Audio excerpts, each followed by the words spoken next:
வணக்கம். இந்த பதிவில் நாம் பார்க்க போவது குலதெய்வத்தை வீட்டிற்கு வரவழைப்பது எப்படி என்பதை பற்றி எளிய பரிகார முறையினை பார்க்க போகிறோம். குலதெய்வம் நம் குலத்தை காக்கும் தெய்வமாகும். தெய்வங்களில் முதன்மையானது குலதெய்வம். நம்மை சோதனை செய்து பார்க்காமல் அருளினை வழங்கக்கூடிய தெய்வம் குலதெய்வமாகும். ஒருவர் எவ்வளவு பெரிய பணக்காரராக இருந்தாலும் குலதெய்வத்தின் அருள் இல்லை என்றால் மன நிம்மதியும் ஆரோக்கியமும் சந்தோஷமும் இருக்காது.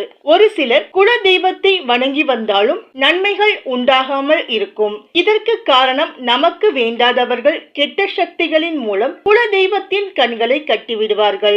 அதாவது குலதெய்வத்தை நாம் எந்த முறையில் வழிபட்டாலும் நம் குலதெய்வமானது நமக்கு நன்மை செய்ய முடியாத அளவிற்கு கட்டியிருப்பார்கள்.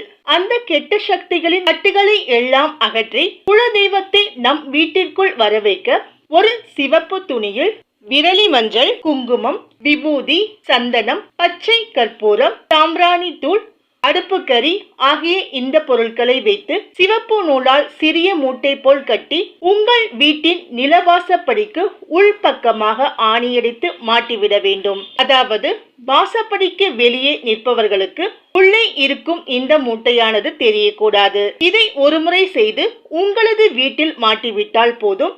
அடிக்கடி மாற்ற தேவையில்லை. உங்கள் குலதெய்வமானது எல்லா தடைகளும் தாண்டி 3 நாட்களில் நிச்சயம் உங்கள் வீட்டிற்குள் வரும். அதன் பிறகு உங்கள் வாழ்வில் முன்னேற்றம் உண்டாகும். தடைப்பட்ட காரியங்கள் அனைத்தும் நல்ல முறையில் நடைபெறும். தொழில் விருத்தி, வம்ச விருத்தி உண்டாகும். குடும்பத்தில் மகிழ்ச்சி நிலவும். குலதெய்வம் தெரியாதவர்கள் திருச்செந்தூர் முருகனை குலதெய்வமாக நினைத்து வழிபட்டால் அனைத்து தடைகளும் நீங்கி செல்வ செழிப்புடன் கூடிய நிம்மதியான வாழ்க்கை அமையும். நன்றி, வணக்கம்.